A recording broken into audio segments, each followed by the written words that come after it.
All right. We're live. I think we're live. I think so. Let me try to adjust that camera just a little bit here. Maybe. Yeah, Is that better? that's better. Okay. Welcome. Welcome, everybody. It's going to be hard for me right now because the camera's there and the computer monitor's here.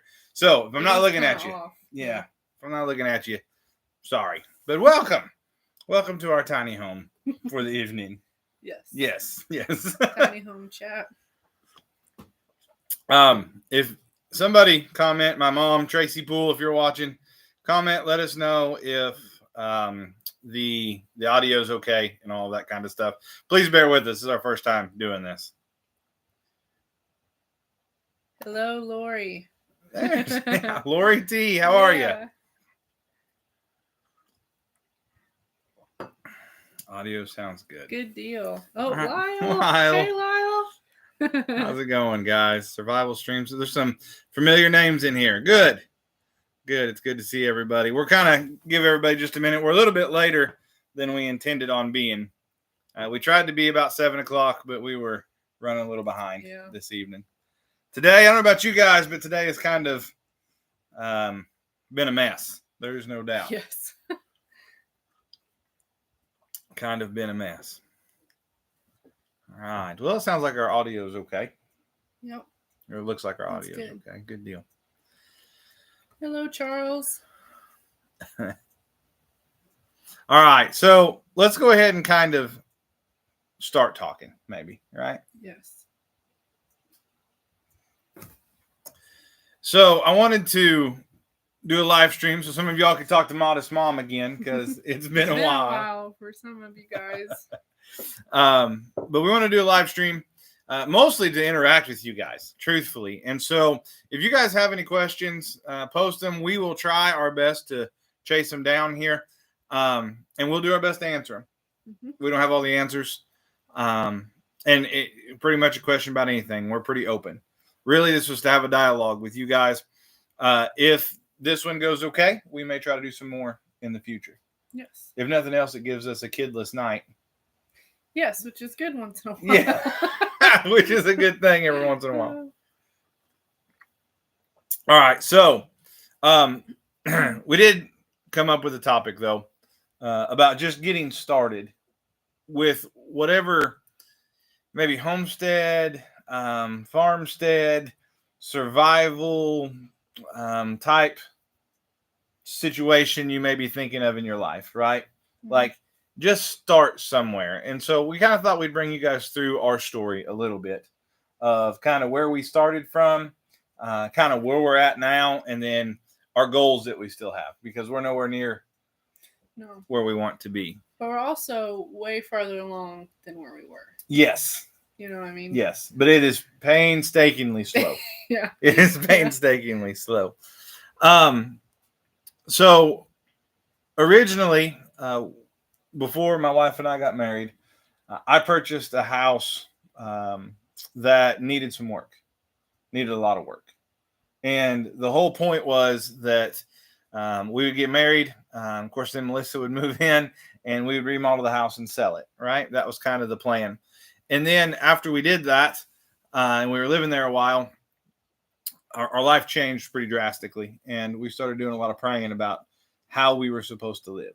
Like, what are we supposed to do? And I mean, everything, every detail of our life. Like, Lord, what do you want from us, right? And for us, we felt, both of us, led to, I call it a simple life. I don't know if that's the right term, because like physically, it's not real simple. I guess it's a lot more hard work physically. But try to get away from all the hustle and bustle of stuff. We were both kind of drawn to that lifestyle, right? And doing things, appreciating, maybe it did create a little more work, but it was appreciative, I guess, in our heart. Like, I don't know how else to explain that. Like, we just were drawn to that. So I know I shouldn't be this way, but I appreciate a lot more like the food that's on our table when we've harvested it or grown it ourselves. Mm-hmm. Right. And I shouldn't be that way, but that's just how I am. But we had to start somewhere. And if you start looking into this, right? And you're like, man, I want to try to live, I don't know, like off grid and self-sustainable and all this kind of stuff. Like, it is daunting. Mm-hmm. It is daunting. There is so much that you have to consider to have the simple life, right? Like so much, and in no way can you do it all in one shot, or at least we couldn't anyway. Right? I mean, for us, it was baby steps. Yeah. What was one of the first few things that we did? So I don't know if you remember this or not, but you were actually the first one to bring up the oil lamps. Was I? Yeah. Huh. Yeah. I don't remember that. You were. So talking about trying to we still eventually, this is kind of jumping ahead, or like we still want to have electricity, but we want to have like very minimal electricity, right? And one of the things that we thought about, explored, was like maybe we should try oil lamps. And we had some in a shed building up the hill from the house. And Melissa was just like, let's just go get them. So I walked up there that evening and we filled the oil lamps, right? And that was kind of like step number one. Like, we had no idea how they even worked. Like we were just trying to figure out how those worked. And it's a little more in depth than turning on a switch, right? Sure. And you got to plan more. Yeah. And actually, now that we've done it a while, I think that oil lamps, for us anyway, I think we still use them, but we use them as something that is just a warm light of an evening, more than something that's depended on. Because, long story short, like, you have to buy oil, and I can't produce that oil. Yeah. To burn in the lamps, and so I don't know if that's really in our long term. Like, this is like we're going to depend on oil lamps. You know what I mean? Like, I don't know if we're ever really going to depend on them. But to have them available to where we can use them, and truthfully, the light's just so much prettier. Yeah. And more comfortable. Yeah. But it was just getting started, right? Just to take a step. So we already gardened. I grew up gardening. My wife grew up gardening. I grew up hunting and fishing. You grew up fishing. We kind of both grew up in and around people raising animals and farms and those kinds of things. So some of that stuff was kind of in our wheelhouse, but it is so daunting. So we just started, and we knew, like, we have to get the house done. We have to sell the house. We have to drastically downsize our belongings. That was one thing. Let's talk about downsizing your belongings for just a minute. That's a good spot to camp for just a little while. We'll answer this question real quick from Lori T. Yes, we are doing really good in the deep freeze. Well, I say really good. We're surviving. Yeah. All right. So let me be honest with you, Lori T. Let me be honest. Let me be honest with you. The water line to our washer and dryer, to our washer, our dryer obviously don't use water, but to our washer, it definitely froze. Which is common in our tiny house. That line is, we struggle to keep when that one this cold. Yeah. So it does good at 5 degrees. At 0 degrees, it freezes. And I tried something a little bit different, and it still didn't work. And then, but we're like, okay, so we'll just hand wash our clothes, or we actually washed some at my mom's house the other day when we were visiting for lunch, which is a blessing. And then last night, one of us, both of us, all of us, we just forgot to leave the water running in the kitchen. That was my fault, probably. We were new baby tired. Yes. And wore out and just not thinking. And our water to our sink froze last night.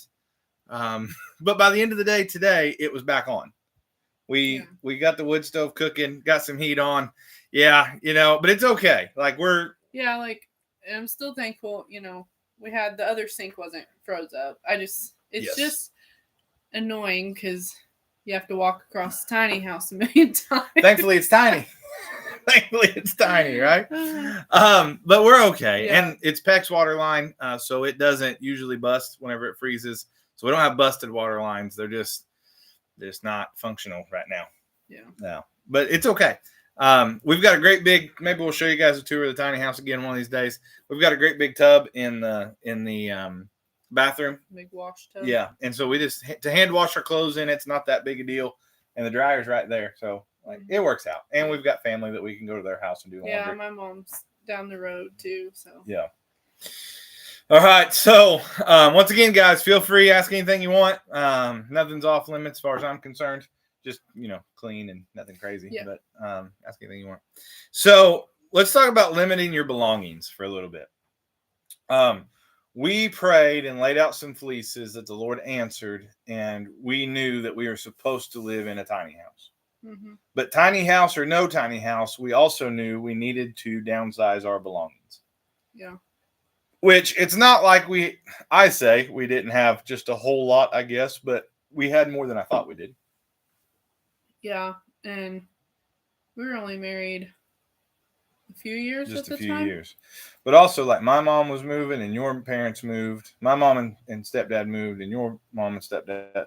Like, everybody moved at once. When you get married, too, like, you get stuff from your family that's yours. You know what I mean? Yeah. And it just compiles,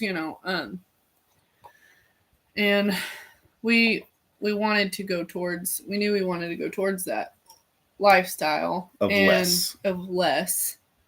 And I liked it. And the more, and I've never been that way. Yeah. Like, never. Let me tell you something about my beautiful wife. My beautiful wife, when I say she's a pack rat, I don't mean like she has a whole lot of stuff, but she can take a very small space and the most efficient way possible that I have ever seen anybody do, stuff it full. You can take an empty spot and fill it like nobody I've ever seen. Make it work, yeah. Yeah, you can make it work. You for sure can. So maybe that's a woman thing. I don't know. It's that nesting. Just gotta make it work. That nesting ability, right? So I as we started getting rid of stuff, right, and we started getting rid of just the clutter, just the stuff. I felt like it was just way more freeing.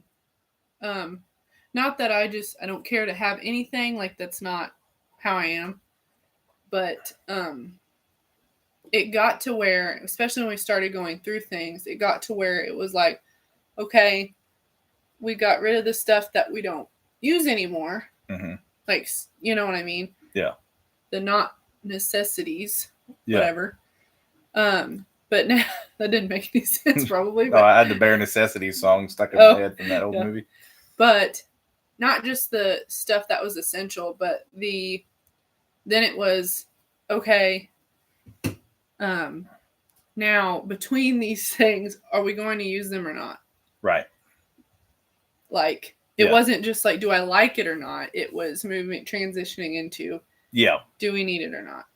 So we kind of got to this point where it's, do we actually use said thing? I don't care. Pick a thing. And then also the other question was, is this truly sentimental to you? Mm-hmm. Right. Does it actually, have you got... Because I have things that, like, from my family, from my dad, from my great grandma, that maybe I don't use really. Sure. But they're sentimental to me. Right. I don't have a ton of those things. I just don't. Like... Well, I think if a person is honest with himself, and they ask themselves truthfully, like, does this item, if it's a sentimental thing, right, does it actually remind you of that person? Does it actually mean something to you? Or is it like something you open up in a tub, you forgot you even had it, you open it up once every 5 years when you're going through the tubs in your shed? Yeah. Right? Like, those are two different things to me. Something that's truly sentimental to me, like, I'm going to handle it some. Right, on a fairly regular basis. So I have a Bible that was given to me that was my grandpa's. And when he passed away, I got his little brown Bible with all of his notes. And like, that's truly, truly sentimental to me, right? I will thumb through that thing every now and again, right? But then there's other things that's like, it does, it was that person's, but it doesn't mean anything to me, right? Yeah. Yeah, even like house decorations and stuff. Sure. I was like, why do I have this much stuff? House decorations. There's our old neighbor. Oh, hey. How's it going, Erica? And so as we started going through that, we found it to be super freeing to get rid of stuff. Yeah. Yeah. super, super. And just be honest. Not just like dealing with stuff, not just dealing with stuff, but I don't know how to put it. Like, I guess inside our mind, and whatnot. But then it transitioned into like spiritually too. Yeah. Yes, absolutely.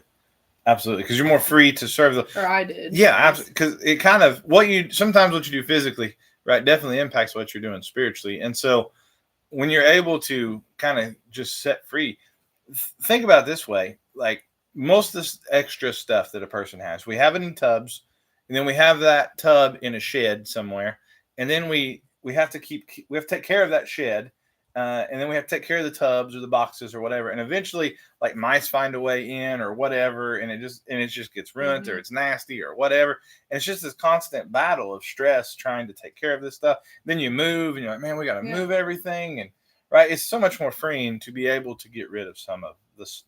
So even the Bible says stuff, right? Get your stuff.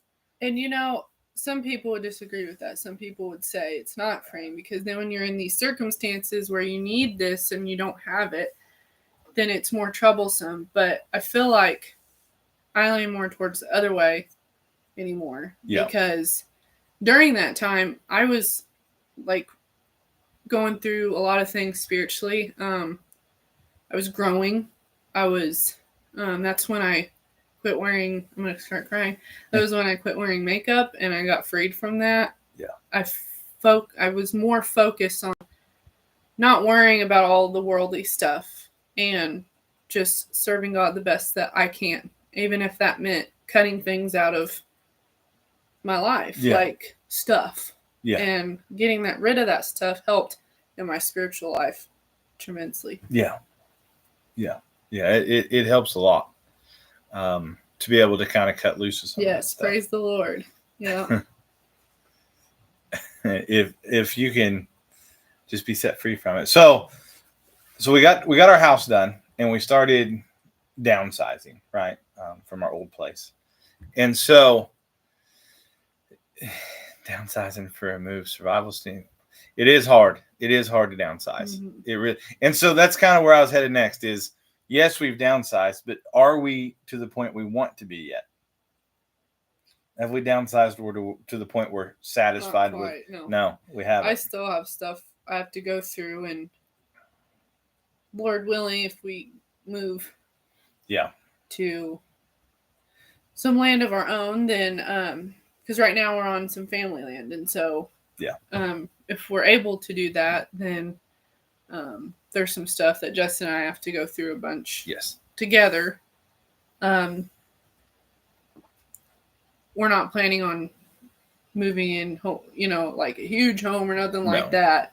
But it may be, Lord willing, a little bigger than this one. About 1,200 square foot is what, if the Lord will allow. So this is kind of where we're headed, maybe. Sorry. No, you're fine. You're fine. You're good. You're good. So we're not downsized to where we want to be yet. And you may be thinking, like, you guys live in a tiny home. How can you not be?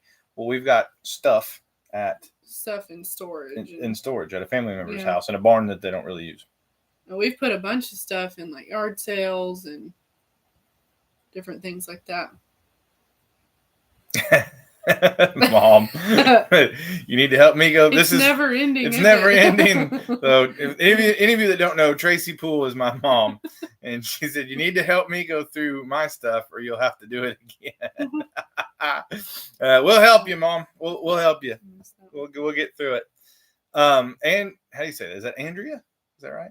I think it's Andrea. Andrea Palmer. Please forgive me for my inability to read, but it says.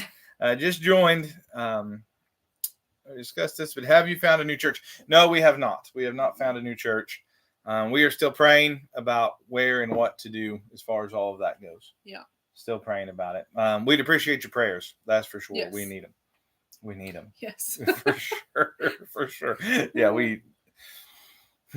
Yeah. You ever have no idea what you're doing in life? That's kind of where we're at right now. Pretty much. Yeah. Pretty much. So, Melissa kind of alluded to it a while ago, but where Are we in the same boat? Where are we? Where are we headed? Right. So right now we live in a tiny house, 14 by 32 shed buildings, got 2 lofts in it.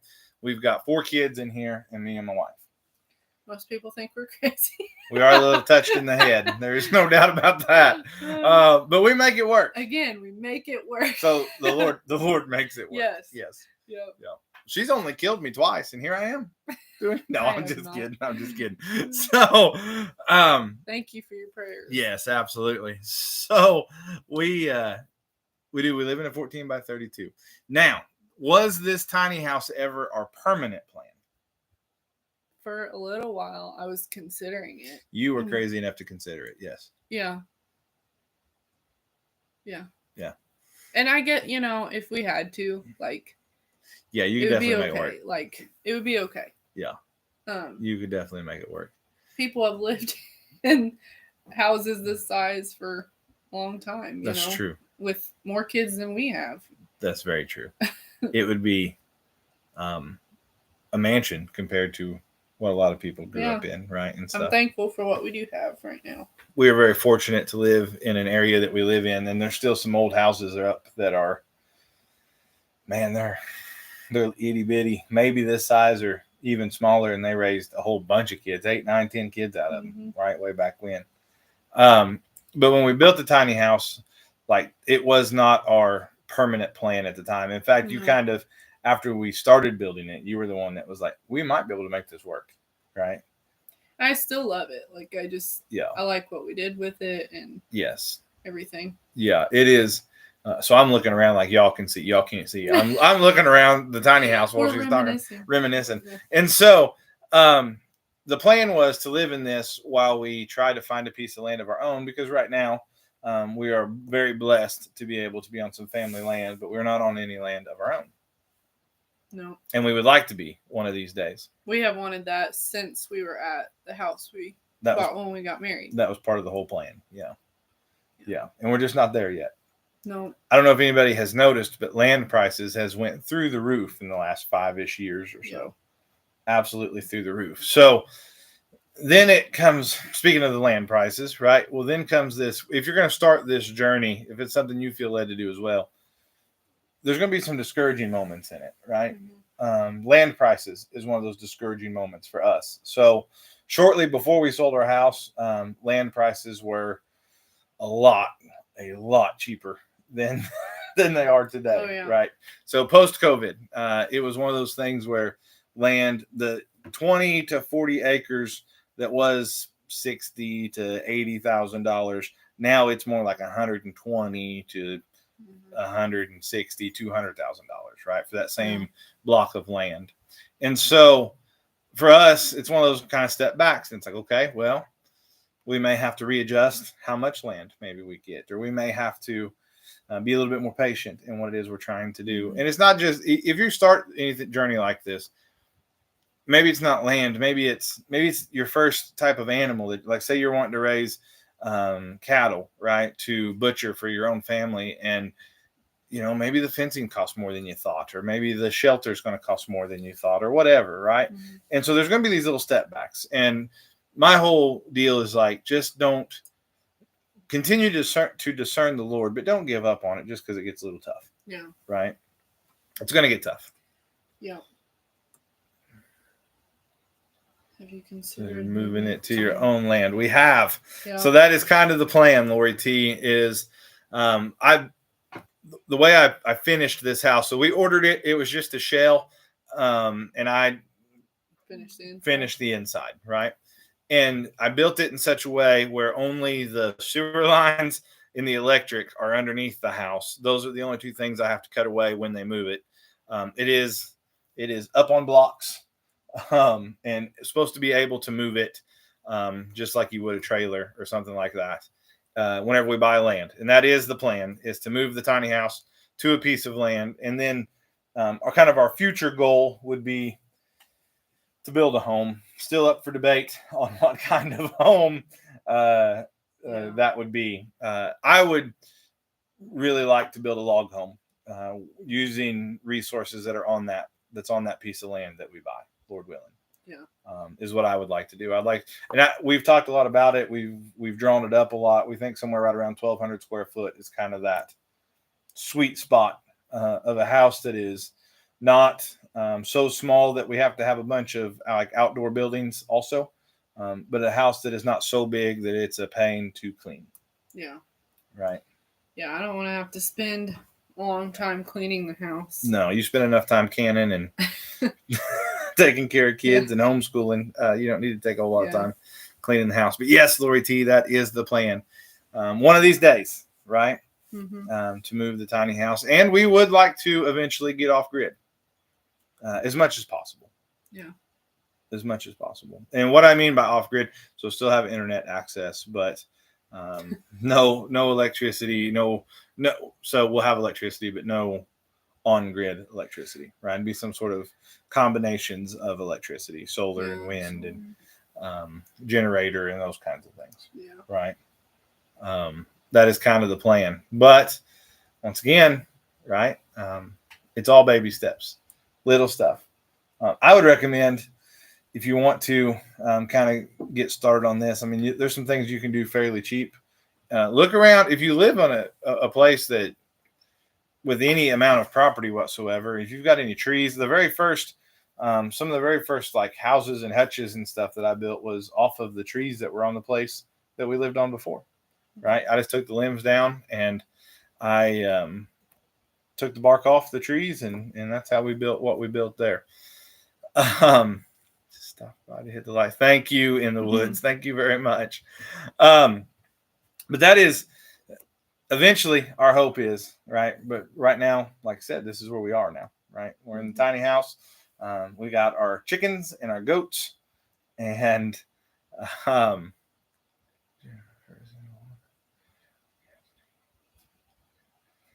be a bit much for one person. That's a good question. So, she has asked, would you recommend homesteading for a single woman? I have dogs, cats, chickens, and want a few goats, but think it might be a bit much for one person. Whew. So, it's a lot of work. It is a lot of work. It is a lot of work. However, I think that if you keep your mind based in reality, I think some level of what you can and can't do, right? Like, yeah.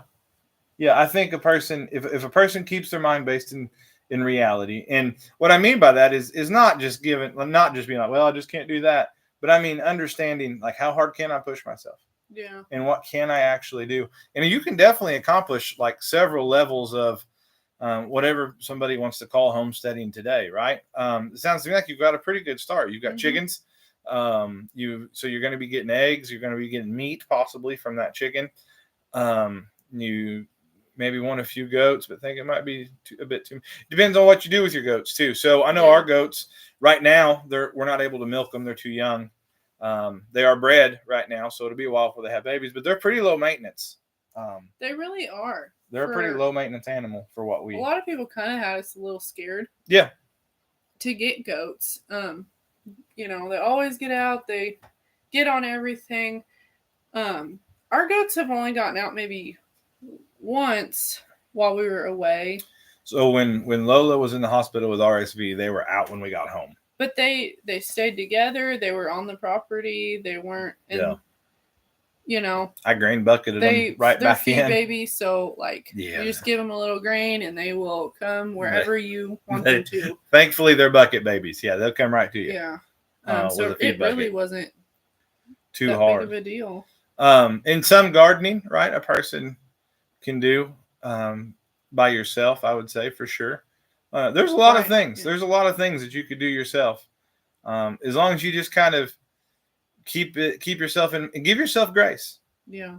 If there's something you can't do, like don't be discouraged by it. Don't give up on it. Don't get caught up in all the YouTube channels, right, of people that's, seemingly got all this, kind of perfect setups and perfect stuff. And, maybe their gardens always grow good or whatever. Right? Like don't get caught up in all that. You do whatever you can do to the best of your ability. And most of all, You do whatever the Lord wants you to do. If the Lord wants you to live that lifestyle, He'll make a way for you. He'll give you strength. He sure will. Yeah.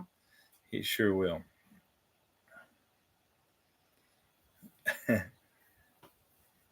We're reading some comments.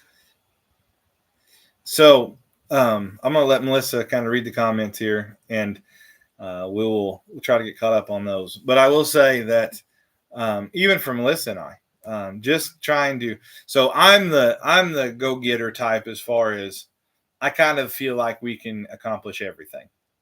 Like right now, 5 minutes ago. Yes. Yeah, and I kind of am willing. that was probably a little too much. That was a little too honest. So I try to do as much as possible. That's how I'm wired, right? Which is good, I think, most of the time. But there are times where it's too much, and Melissa has helped me to understand that for sure. And so I'll get discouraged sometimes whenever things aren't going the way I think they ought to go, and there's too much to do or whatever. But I think that we can just go do it all, and we'll get done in 4 hours, and it's 2 days later on the same project or whatever, right? That kind of stuff kind of frustrates me and gets to me, and Melissa kind of balances me out and helps me slow down, smell the flowers that we're planting every once in a while, enjoy the cucumbers and onions on a summer dinner night, right, or whatever. But just keeping all of that kind of in check, of not trying to do so much that you set yourself up for failure, right? Which I can do. I can definitely pile way too much on. Well, I'm really bad about that, even with just like house chores and stuff. Yes. Like I'm like, I gotta get this done, and take care of the 4 babies. Like, and it's just not feasible. And I've had to really,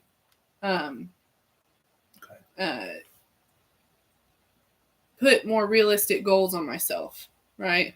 Of what I can get done today. Yes. Because there's always tomorrow to do things that you need to do. I was reading, whose was it here? So I'm going to ask a question. Is this person's name Math? I think it's Chocolate? Math and Chocolate. So Math and Chocolate. That is an awesome name, by the way. But I will say that that's kind of like sweet and sour mixed together, right? Yeah. Yeah, sweet and sour. So I'm not very good at math once they start putting letters in it. But the Math and Chocolate, that is pretty cool. That's a unique name. I like it. That's all you can do, though, is just, have fun in your journey and grow together and fix it up a little at a time. You bet. Learn together. Yes. And yes, to trust God to lead you. That's all you can do, I really like the second part of that. Yeah. Said half of our fun has been growing together with the things we have fixed up, and we are trusting in God to lead us. That is awesome. Yeah. So remodels and those kinds of things. I grew up in houses that were being remodeled, especially on my dad's side. Right. Yeah. So you definitely did not. No. So this was a culture shock for you whenever we started remodeling the first house we had when we got married.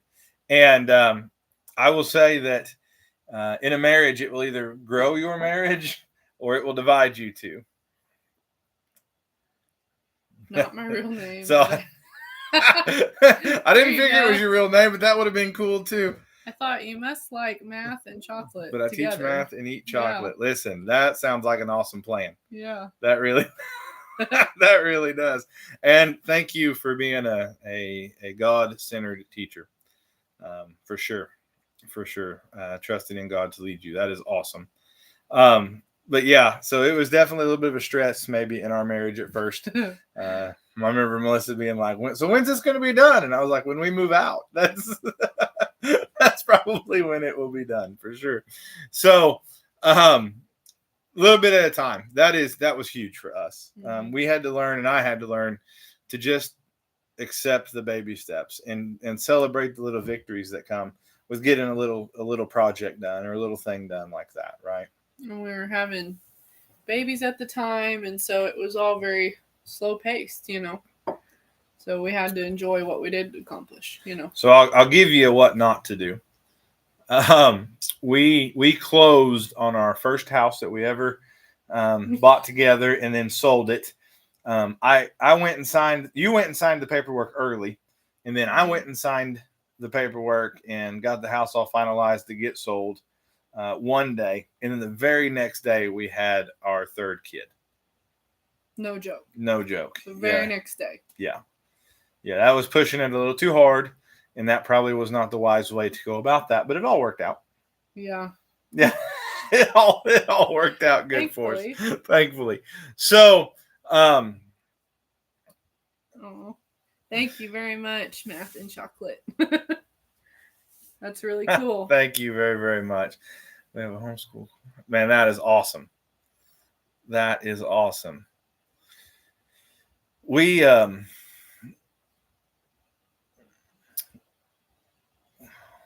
That's wonderful math. Wonderful math. Any math you can eat chocolate in is. Yeah, no kidding. Good math. No kidding.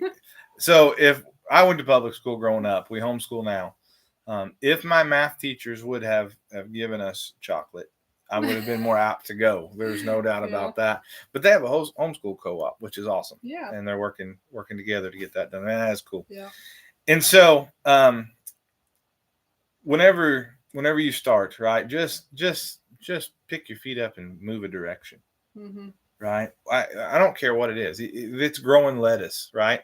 Maybe you can grow it in your windowsill. Maybe you live in an apartment and you're like, I can't really do anything but have a windowsill that the sun comes in through, right?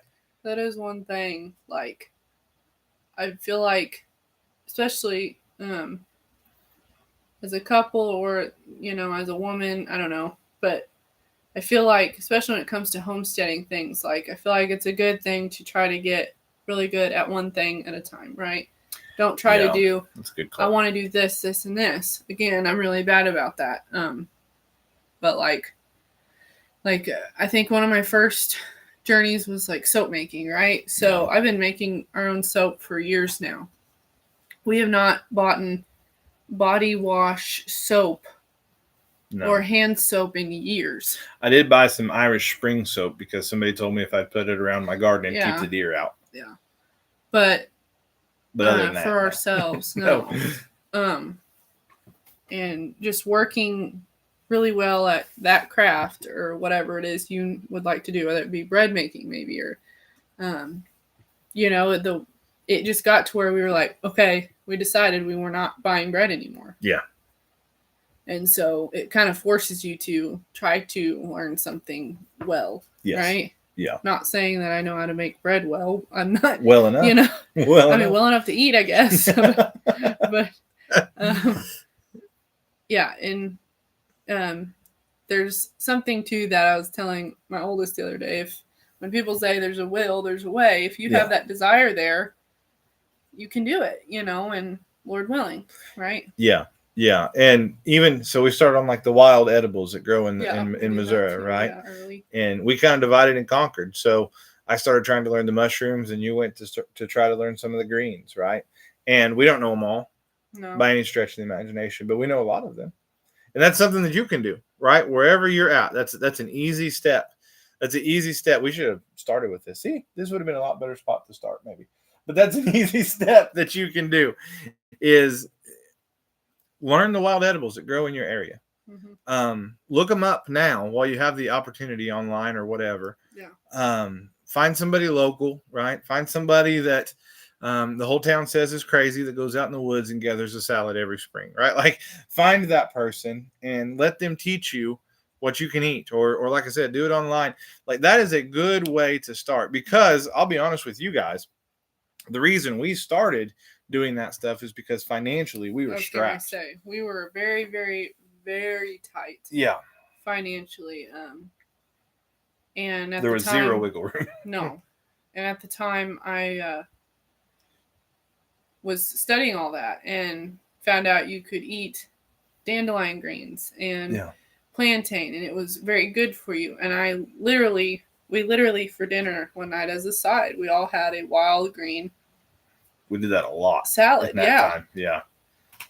And, like wash it really good and all that. 3 times a week. That was our side with our dinner. Yeah. Yeah. And our kids ate it, and they liked it. They liked it just fine. And word of caution around your kids, by the way. So our kids have learned to identify a few things. Oh, yeah. Dandelion, plantain, wood sorrel, those kinds of things. The problem is you have to watch your children after they learn. Yeah, because they will try to eat everything, onion and garlic grass and all that stuff. So Leah, our middle kid, you really had to watch because, man, she would just pick stuff up and start eating it. And you'd have to get on to her and be like, listen, don't eat nothing unless mom and dad hand it to you. Yeah. Right? Because now, praise the Lord, she's fine. Nothing ever really hurt her. But I can't tell you how many times I'd catch her outside with green stuff hanging out of her mouth and I'd have to holler at her. Mm-hmm. But she's okay. She's good. She's good. Yeah. She's all right. She survives. But that is a very good place to start because no matter where you are, you can probably take a 30-minute or under drive and get to a place you can harvest some wild edibles, mm-hmm. right? Some sort of state land, conservation land. I even did one time. I did pine tar. Yep. Off pine trees. Pine trees. There's a sap on the pine trees, and I collected that and made it into a salve. I forgot now what all it had helped. Yeah. But I needed it for something, and it works good. It's a drawing. It's kind of a pain because it's super sticky. Yeah. We wrote some stuff trying to make it. Yeah. But it worked. But it works. Yeah. It's good to know. Good information to know, I think. It is. And so, hi, Alice. Hi, Alice. Thanks for joining us. So it is something that man, it's relatively cheap. I don't know that you can do anything much cheaper, truthfully.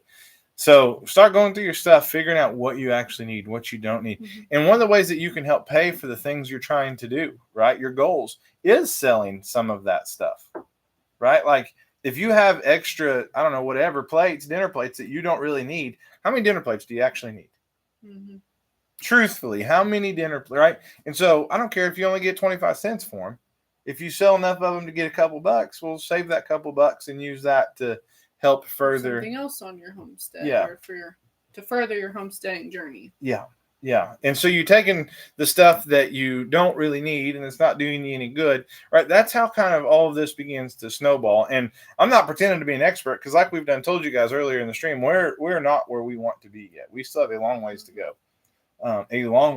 However, these are a few things that we have learned anyway, right? Yeah. Learning about those wild edibles, because once again, you can do it for time, for free. And most of you, like, what are you doing with your time of an evening? Yeah. Right? Have you got a couple hours or an hour that you're killing of an evening, whether you're on YouTube or social media, you're watching TV or whatever? Would that time be better spent diving into some online resource about wild edibles that grow in your area? I started doing, I was on bed rest with Leah when I was expecting Leah, and I couldn't do a whole lot, right? And Justin was doing a lot, and I started to do like a book of wild edibles and writing down the information of the benefits of them, or if they were medicinal or edible or just edible, whatever. And I need to try to do some more on that. We need to get back on that one, actually. I don't know if it's in storage still or what, but your binder. Yeah. But that is something we need to, and you're going to have those times too, where you kind of make some steps forward, then you slide back a little bit, and you take some more steps forward, and you slide back a little bit.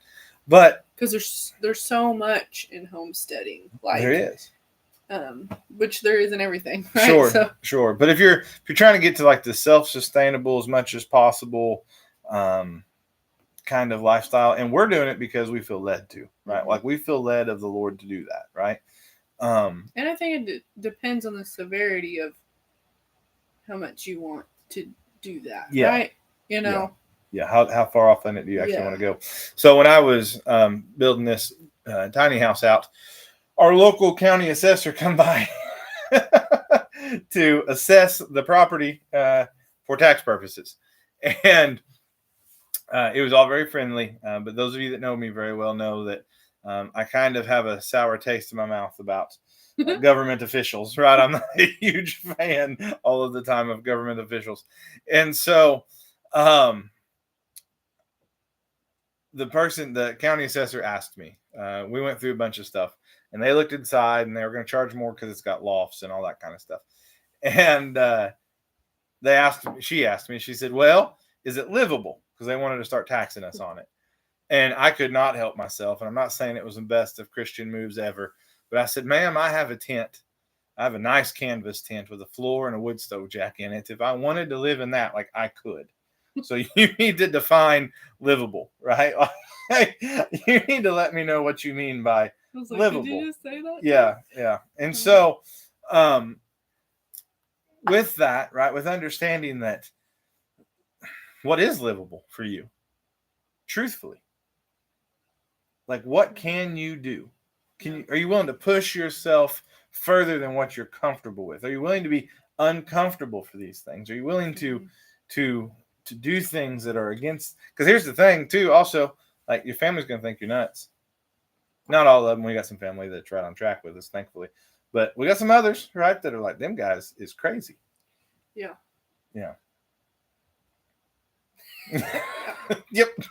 And so, trying to live a different lifestyle, right? You have to be willing to be uncomfortable, whether it is physically, whether it is emotionally, whether it is acceptance of others that are around you and all those kinds of things. But here's the crazy part. Those of you that those that will think you're crazy, they will reach out to you during times of stress a lot of times, right? Mm-hmm. So we had a lot of people during COVID when it first went crazy reaching out to us, wanting to know what plant was good for this, that, or the other, or wanting to know how to can, or wanting to know how to garden, or all that kind of stuff, right? And we were happy to teach them. We really were happy to try to do that stuff, which is another thing, right? If you've been doing this kind of stuff for a while, please pass down the traditions. Yeah. Please. So we were both frustrated whenever we started learning about all the wild food that grows around us. And it just wasn't passed down through the generations. No. Right? And so it was frustrating for sure.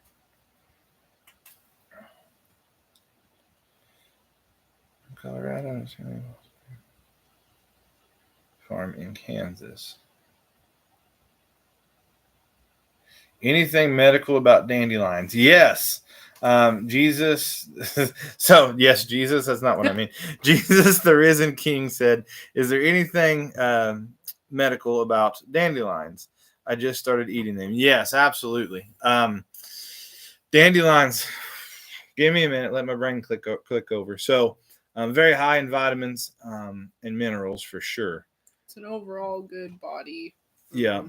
It is a, they call that where it makes the fluid come off of you. It's going to make you go to the bathroom a lot. Yes. It's going to make you pee a lot. Number one. Yeah, number one. It will make you pee a lot. Yeah. But that also helps cleanse you, right? That helps pull a bunch of those toxins out and those kinds of things. Yeah. We use it a lot in the spring, especially, but we also make dandelion jelly, which I'm not sure is real healthy for you, but it's delicious. It's so good. It tastes like honey. If you have not tried dandelion jelly, I highly recommend it. It tastes I think it tastes just like honey, and it's one of my favorite overall jellies over even a lot of fruit jellies. I love fruit jelly too. Yes. But so speaking of jelly, that is another one of those things that we started doing early. Mm-hmm. We haven't bought store-bought jelly in a gazillion years, right? Because so we've always had mulberry trees around wherever we've been so far. We're running low on it now. We are, because this place the mulberries, and they frosted last year, so we didn't really get them. Mm-hmm. But mulberry jelly, dandelion jelly, violet jelly, some dandelion, and a friend of ours gave me red buds. Yep, some red buds. They had an overabundance of red buds, so I made quite a bit of that, but I'm going to have to make some dandelion jelly this year. You bet. So, diuretic. Yes, that is the word I was hunting. Thank you very much. But yes, we've used it in our cold. We've got a kind of a cold and flu recipe that we use to make a tea here at the house, and it's got dandelion in it and plant. So usually it's like dandelion, plantain. If you got any, I think it's Creeping Charlie. It's minty. It's super high in vitamin C. And you kind of make a tea out of that. It's minty. It smells minty. It is, yeah. And it tastes minty. And then you put some honey and maybe some apple cider vinegar in that tea. And I will be honest with you. The first time that I ever had it was actually Melissa made it for me. And I've got a pretty rough and rowdy past and never questioned anything back then, right? But I question everything now. And she made this tea for me. And I was like, what in the world has my wife made for me? I was like, I guess I'll drink it, right? She made it for me. And I drank it. And I was like, man, I feel really good. And I did. I felt great for like 2 or 3 hours, right? Well, more like 4 hours, like 4 hours. And then I needed another cup of it, right? So I drank another. Mm-hmm. But that stuff works amazingly well. Yeah. Amazingly well. And then Alice said, anything good for allergies? What was that one that so the raw honey, if you buy, from what I understand it, so I don't have a whole lot of allergy trouble. I've got some mold allergies. But from what I understand, if you're eating honey, raw honey, local raw honey, let me get this straight. If you like through the allergy season that you're in, so there'll be like spring honey and fall honey, right? And from what I understand, it's best if you are eating the honey seasonally right, seasonally accurate for your allergy. So kind of you start building up that tolerance through the honey, and it's supposed to help with your allergies quite a bit. There was also, though, another grain that the Indian toilet paper, wasn't it? Or no, mullein. The mullein. Mullein. So, mullein. it's that's another name for it, is the Indian toilet paper. So mullein or mullein. Like leaf. Yeah, however you say it. The fuzzy leaf stuff. Mm-hmm. It's great for your mucus tracts and those kinds of things. So it'll help get rid of the swelling and those kinds of things in the inflammation in your mucus tract. So if you, what I've done with it in the past is boil it, breathe the steam in, and then drink the tea. Yeah. And that's whenever I've had some really bad kind of sinus infection type stuff. And it helps a lot with that. So I have to imagine it would help with that, with your allergies. And I would think plantain would, even because it's an anti-inflammatory, and that anti-inflammatory would help some of that swelling and that just general crudiness from having allergies. But for sure, it would help for sure. Yeah, Lori, we'll have to make a video sometime about it with the jelly making. Yeah. Well, Soapy Gal. Hey, Soapy Gal's been around for a long time. Yeah. Yes, Alice. Mullein. Yeah, mullein. Yep. Yeah. It Indian toilet paper was another name for it. Yeah. It is fuzzy. It's super soft. The leaves are super fuzzy. Yeah. And every other year it shoots a big stalk up with a flower on it. But I think it's only every other year. Yeah. Watercress is delicious in the springtime. It grows in streams. Creek. Oh, that's neat. Wilt it with bacon grease. There you go. Hey, anything full of some smoky grease be all right, I guess, right? There is all kinds of those wild edibles that are just amazing for you. So I know goldenrod, right? You've used goldenrod in a lot of different things, soaps and salves, and even teas for your kidney stones. And yeah, I did it for kidney stones. I made a tea out of the goldenrod flowers. Yeah, I didn't know this was it will make you go to the bathroom too. A bunch. Yeah, a bunch. But that's the point with the kidney stone, right? You're trying to pass it. So yeah, trying to flush it out of there. There's just so much of that kind of stuff that's all around us. So Rashish mushrooms, right, are fantastic cold and flu remedy. Turkey tails mushrooms are good cold and flu remedies. And then, of course, all of the different other I'm not sure that I can say on YouTube because YouTube probably kick us off and give me a strike.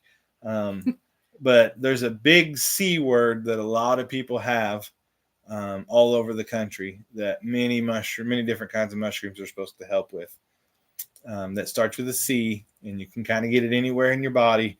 It's usually pretty devastating when somebody hears about it. Most of the normal treatment that you have will make you bald-headed. But mushrooms are supposed to help with that, like most. There's a lot of different mushrooms. In fact, I know somebody that went to a Big C center whenever they had it, and they recommended them a mushroom supplement to help fight off the Big C.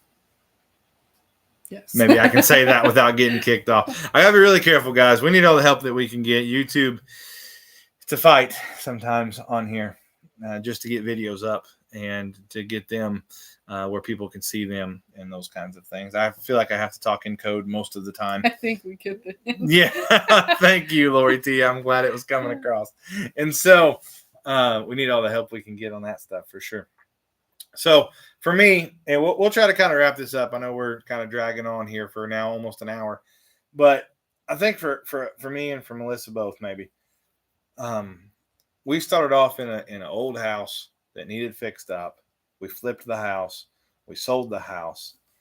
We're now living in a tiny home, and we still are trying to get on some family land, but we're still trying to get to that next step. And we're not doing it just because we want to. And that may not truthfully ever end. You're always trying to get better, right? Yeah.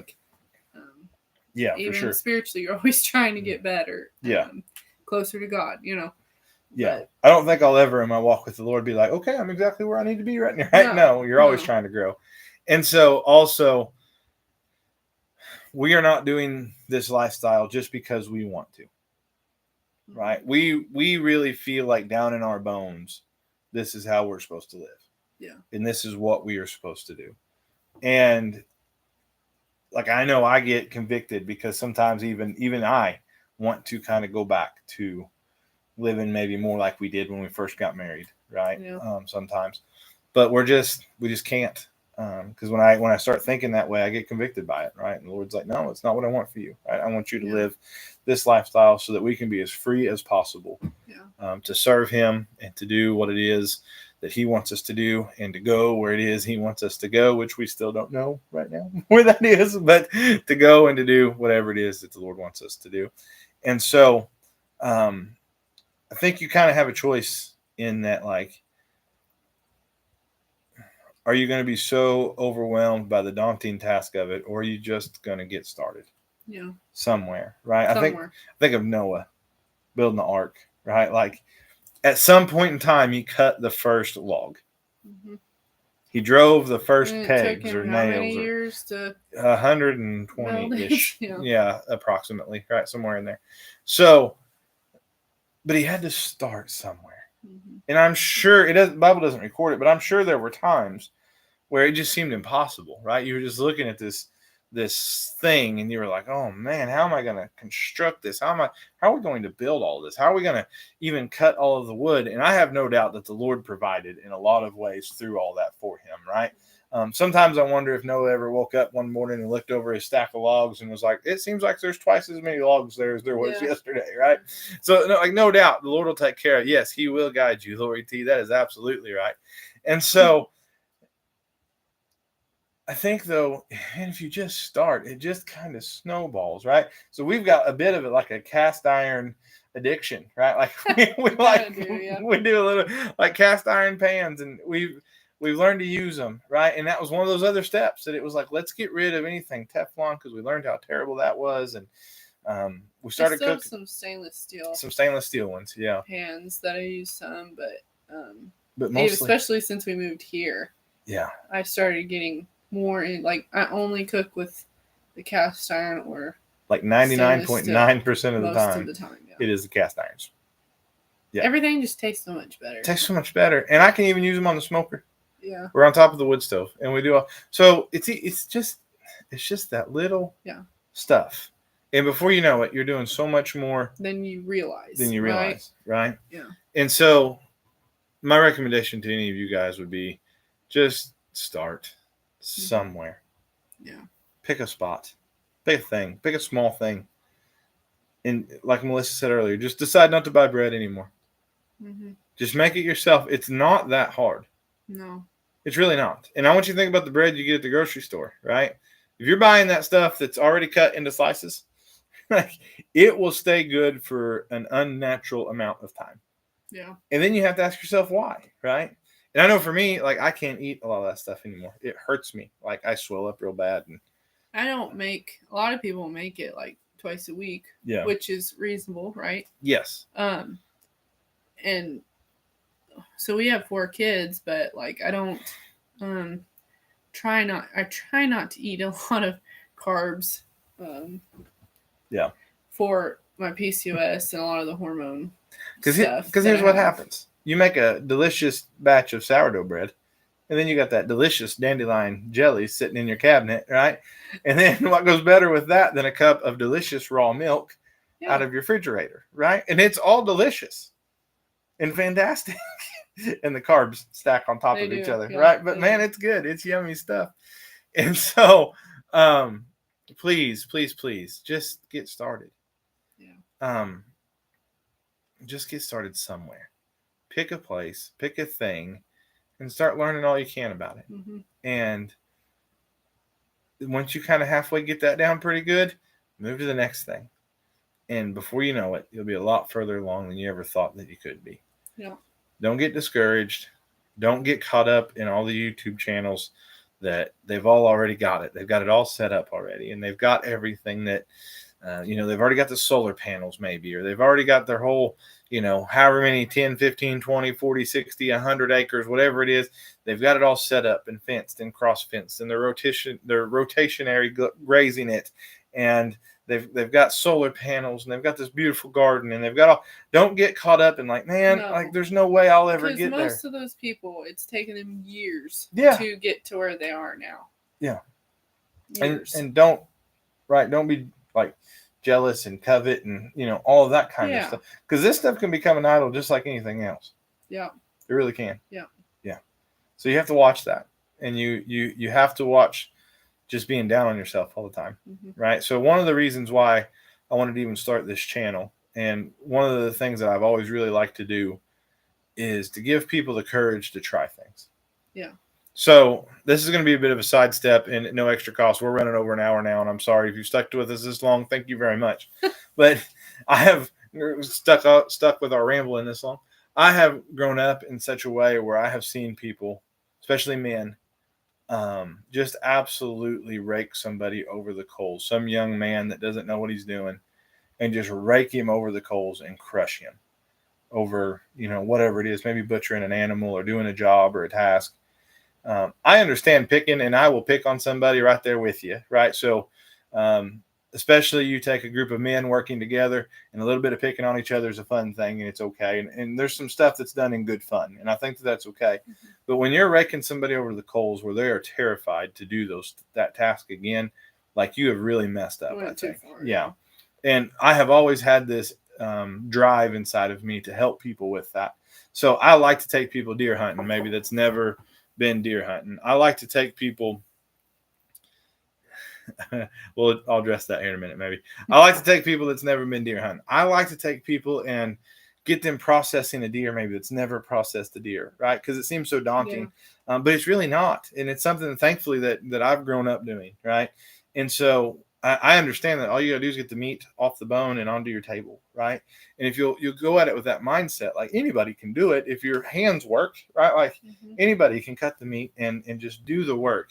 And it's not going to be perfect, and it's not going to be, everything's going to be exactly right every time. But if I can just help you get the confidence to take a step forward and just try it, right? And so, man, that would be my push. Gary asked, have you thought about an online Sunday service? Whew. You have before. That's been a long time ago. When you were, before I met you, yeah. Yeah, that's been years ago. Gary, I wish you would have never asked. Truthfully, no, I'm just kidding, Gary. I haven't thought about it in a long time. Maybe I need to start thinking about it. I second that, Gary. I guess they could look up some of your old. Oh, man, them's way old. Them's like time capsules. And if we can get you to take that step forward. Yeah. Oh, man. I tell you what, Gary and Lori T and Rebecca and all of you guys, I will think about it, and I will pray about it. And we will see. We will see. Oh, man. All right. Is there anything else that we need to bring up? I'm not leaving because of you, Gary. I promise. That's something I probably do need to think about and pray about, though. I have learned over the years, even if it's something I'm not supposed to do, I at least ought to pray about it and ask the Lord. Because please do. Because so funny. Because his mom will be praying. Thanks, Mom. Nobody asked you, Mom. No, I'm just kidding. I love you, Mama. I have in the past before just said no to something that I didn't even give the Lord an option. Give it a thought, right? No, and that's a terrible way to go about things. Yeah. So I won't just say no. I will pray about it. Thank you. Thank you, Miss Tracy. Listen, I don't know, Lori T, about you teaming up with Mom there. I don't know about that. No, I'm just messing with you guys. Have fun. Have a good time. That's what this is all about. Guys, thank you for sticking with us. This is all. Let me try to get this here. My husband said he'll be praying for and with you on that. Well, thank you, Soapy Girl. I'll be praying about this too. Thank you. So, Soapy Girl, Soapy Gal. Soapy Gal. I'm sorry. Soapy Gal. So, thank you guys for sticking with us. We will try maybe to do another one of these. It's been kind of fun, right? Maybe we need to try to do another one of these. It was fun. You guys made it fun too. Yes, you guys made it awesome. I couldn't do it without you guys. Nope. So thank you guys for all your comments and all your questions and all those kinds of things. I will try to be more organized maybe on the next one so I'm not rambling as much. Maybe we'll try to have a piece of paper with what we're going to discuss a little more. Sunday nights will be great. Thank you, Andrea. Thank you very much. Thank you. Mm-hmm. But yeah, maybe we'll try to be a little bit more organized on the next one. I really didn't know how this was going to go. This was just kind of winging it. Yeah, we've never done this before, so. Yeah, this is just kind of winging it. Yeah. I used to do some Bible studies this way a little bit, but there was only like maybe 1 or 2 people in the chat ever. Well, and I like this. This is a lot of fun. We do have to have a babysitter, though, for the kids, because this will never get accomplished. No, because all you hear is screaming kids and them fighting. Oh, thank you. That is awesome. That is Another awesome. Jess on YouTube. Yep. Oh, cool. I'll have to check him out. Yeah. I'll have to check him out. All right, guys, we're going to get off of here. Thank you for your time, Thanks guys. for sticking with us. We appreciate you very much. Please do this again. We will give it a shot. We will.